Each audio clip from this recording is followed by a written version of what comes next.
How the heck are you, everybody? I'm Fastidious. Welcome back to my channel and welcome to day 89 on our grind for glory. This is a very special daily video because, as you can see, I'm not alone. I'm joined by a special guest, WorGuides. What's good? As you can see, we are back on Fastidious channel again, and yeah, if you want to check myself out, do make sure to hit up that Twitch. Yeah, you guys got to check out WorGuides on Twitch, but today we're talking about something a bit spicy, the most important hero in the game, I think we both might say, and that will be the lovely Dolores, the spinning dancer herself. So, you guys may have heard some rumblings, some mumblings, some rumors, some murmurs that perhaps attack speed does not affect Dolores. And this obviously will very much impact, if it does or it does not, how we choose to build her. So in this video, I'll be joined by WorGuides for the first half to discuss if it does, and let us tell you right now, it does not, and we can definitively prove it. And then the second half, we'll say goodbye to WorGuides, and I'll go over what WorGuides and I have already discussed and we believe to be the definitive Dolores build, and what you should be looking for as you put, you know, a build on that lovely lady. So, talk to us about attack speed, WorGuides. What's going on here? Yeah, so basically, especially if we look at her toolkit, right, it's basically just a basic attack, as basic as a basic attack gets, no indicator whatsoever. So you would obviously approach it with the usual approach you would approach any healer. You would try to build the main set, bring some attack speed and bring some healing effect in, and then expect her to obviously heal as much as she possibly can. Furthermore, if you click on the exclamation mark, it also shows the attack interval going down as soon as you would equip attack interval, as soon as you would equip a piece that would increase attack speed, right? So in this example, we would go down all the way to supposedly 1.2 seconds. So pretty much almost doubling her amount of healing, really. Yeah, we're going to show you here, guys, that is not at all the case. So this is something I had been hearing, so I went to WorGuides to discuss it. You took it upon yourself, right, to actually test it out and prove that it's not what happens. It doesn't affect it at all. Her heals just occur 2 seconds, 2 seconds, 2 seconds, like TikTok on the clock. Moreover, stay tuned for a few more minutes. You're gonna see in Forerunner last week, they actually patched through a new tooltip explaining that, okay, it doesn't work. But up until then, they'd been doing some shady things with regard to whether it actually worked and kind of misleading people. So you did some testing. We're gonna do some live testing now. So I figured let's go into Guild Boss. And do you wanna just talk through what we're gonna do here right now? We're just going to keep it as basic as it gets, right? In Guild Boss, we have a clock at the top.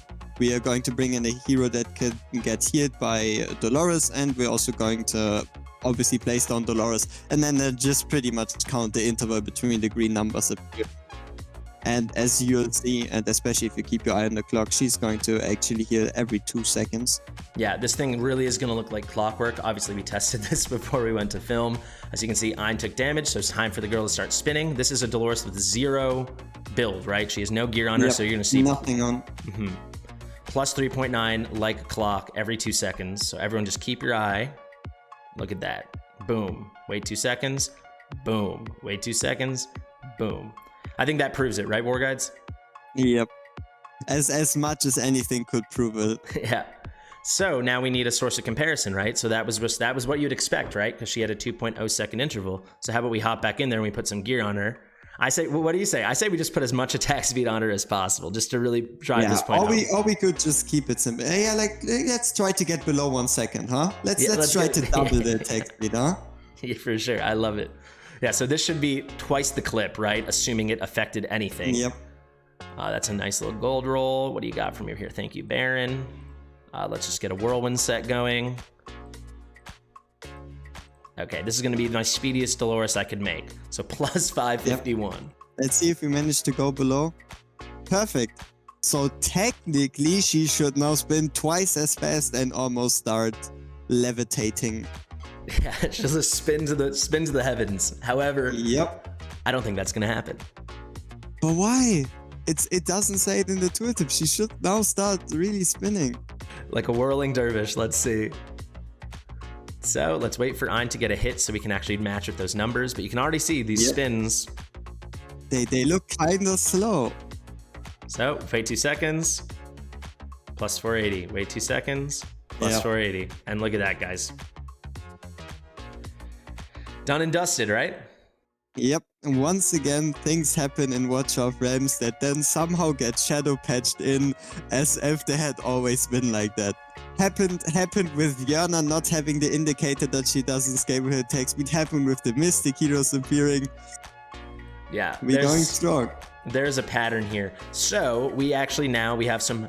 That's the definitive proof. I think anyone can go back and rewind. You can take out your stopwatch or you can just look in the corner. And now I'm gonna pull up a screenshot. Thank you to Arcturus from the Dragon Slayer community. And this is from the Forerunner server. We also have the same thing live now on the test server. And look at that. Would you believe it? They patched it in. Grants attack-based healing to all allies in range. Healing frequency will not be affected by attack speed. This was not clear to us at all. If it wasn't for WorGuides testing or some of the rumblings, some of the murmurs we were hearing, no one would know this, but now it's officially in the game. Just to recap, if we go here and click on the basic attack, it's just the one sentence, no second sentence. So we're still waiting for that tooltip patch on global. But yeah, I think that about does it. Any final thoughts there, WorGuides? Yeah, especially if we look at what they're putting out guide-wise, right? Obviously, you also have an example of them putting in a guide regarding how to build your Dolores. If we go over it real quick, as you can see right at the bottom there, it states secondary attributes and recommends you to use attack bonus, rage regen, and attack speed as secondary attributes. And as we've tested at the moment, obviously attack speed doesn't affect Dolores at all. So this whole tooltip, and not just that, right? Just one above that, it states to use rage regen and healing effect. And yeah, obviously Fastidious is going to tell you about the perfect Dolores build. And yeah, do take those developer-made guides with a pinch of salt, bag of salt. Pretty much, at least for the moment, they really aren't trustworthy. A whole ocean's worth of salt, perhaps. Okay, excellent. So thank you so much, WorGuides. Thank you for your expertise. Thank you for helping us just close the case here and just prove it. And yeah, everyone go check out WorGuides' channel. We're going to say goodbye to you now, sir, and we're going to move on with the definitive Dolores build. Thank you. Yep. Now that we know we can completely throw attack speed out the window, it really is quite easy to key in on an optimal definitive build for Dolores. And it really is important you build her perfectly within your account's means, because she's such an essential champion in this game, a really important hero. So the way you go about building stats on Dolores is completely built around one move. You guessed it, graceful dancing. This is her ultimate. This is why she's so special. Applies 40% inspiration to other allies in range for 22 seconds. This is going to go up to 60% when you skill her up and you get Awaken 1. You absolutely need to get her Awaken 1. It's essential.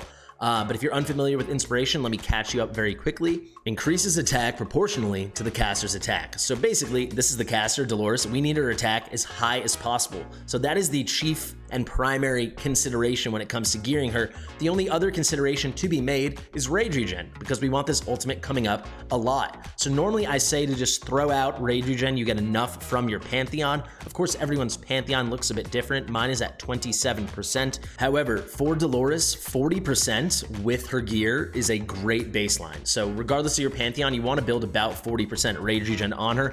Obviously, your Pantheon can make this, you can tweak in one direction or another, but this is going to be the sweet spot that really allows her to shine in all content, but specifically for Guild Boss will allow her to get 2 cycles of her ultimate off per shield, and that kind of is essential. So it really is as simple as that, guys. We have the super low base attack. Once you get her, I believe it is Awaken 4, you get an additional plus 5%, and your base attack will go up to 2662 attack. We want to scale off that. It's pretty low. Let's get as much attack bonus, as much flat attack as possible on her, all while making sure we are hitting 40% Rage Regen. So let's do this together really quickly, and then we will be just about done. It's quite simple. All 3 of her primary stats on her accessories will be attack bonus. And then ideally, you want to go for flat attack and Rage Regen. I'll quickly talk about sets right now. The only 2 viable accessory sets on her, by far the best in slot is going to be Invigoration. However, with a nice Invigoration set, it might be hard if you haven't farmed aggressively to get the appropriate amount of Rage Regen. So I can get a really strong attack build on her with Invigoration because I do farm Gear Aid 2 a lot. But that all being said, none of those pieces happen to have Rage Regen, so I'm gonna go broken set here. The only other viable option might be a Glacier set to get a little bit extra attack. However, you're gonna have accidentally had to have built a lot of HP on her because she has pretty low HP as well for a base stat. And it's only going to take 6%. So even if you were all the way up at like 20%, that would only be 1,200 extra, which is not anything to sneeze at.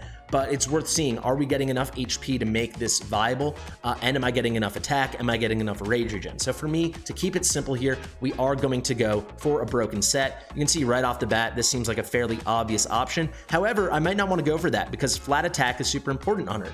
Bonus is going to scale off her base stats. Her base stats are low, so high flat attack is going to be really useful in a champion like Dolores. So here, I might want to say maybe this is the piece I can give up on Rage Regen and I can find it here or here. Now, why do I say there's a piece I can give up on? We only need 40%, and a decent roll is always going to be about 20%, right? That's the low end of purple. That actually might be right on the line of 20. 20% might be right on the third line of purple, where it turns to purple, I should say. So you can probably get that 40% or close to it from just 2 pieces. So let's see here. Much better piece. You know, we got our 60% here, flat attack at 466, very strong. Let's definitely take that. And then what do we got over here? 24% with a really nice flat attack. Maybe this is 20% with a bit higher flat attack. Let's check. It is not. So let's take this piece and look at that. We already have 44% Rage Regen. We are cruising. Now, as we look in this piece, we can totally ignore Rage Regen, just go for the biggest flat attack roll, and perfect. I've got it on an Invigoration set. Why do I say this is perfect? If you guys didn't know, a quick tip. These sets, guys, that are gold and red, the special gear that you get in 19+, or that you can make from ascending your gear, they have higher rolls on their primary stats. So if we look at a max +16 non-special set piece, mythic piece at +16, it will be 60%. With your red and gold piece, it's 66%. There's an extra 6% attack right there. So fantastic. Let's throw it on, and we're already kind of cruising. You can see we happen to have gotten some attack speed on this build. We don't care. That is not a focus. The focus here is that we got a Rage Regen over 40%. That 40% is a great little rule of thumb. Like I said, you can tinker with it as you see fit on your account, but for most people, just hit that 40. And then we've got the attack really high without having used any left side equipment yet, right? So we're already at 9,200. So we're not going to get any Rage Regen from these. The only way you can get Rage Regen from a breastplate or a weapon is if it's an ancient piece. There's a good thing for you guys to know. Essentially, what we're going to go for now is on the breastplate, getting as much attack bonus and flat attack as possible. And then obviously on the weapon, we can't go for flat attack since that's the main stat, it's guaranteed. So we're just gonna go for the highest attack bonus roll. The only viable sets on Dolores are going to be Calamity or Warlord. Warlord will not matter for the attack speed, obviously. However, it has the same plus 25% attack set bonus as Calamity. So it's basically the same thing. So we'll sort by both of those. You have to make sure to complete your set because that extra 25% is tremendous for her. And let's get into it. Look for attack bonus and flat attack, see what we can't get here.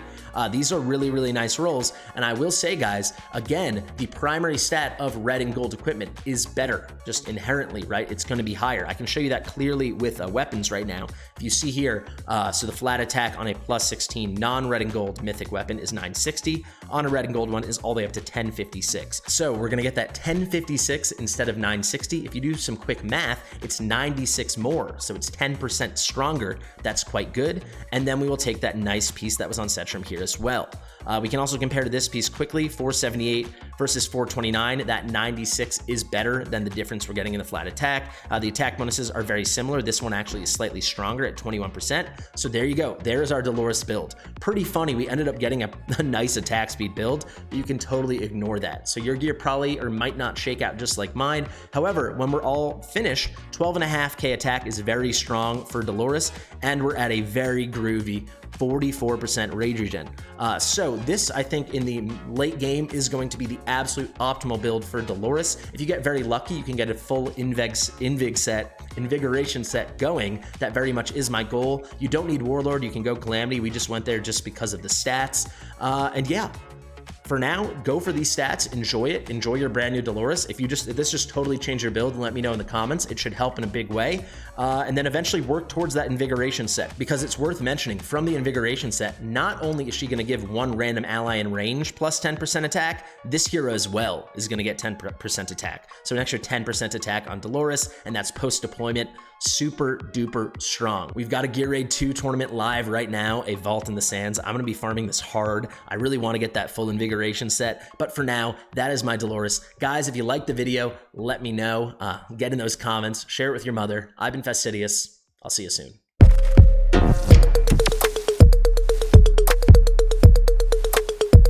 Fastidious.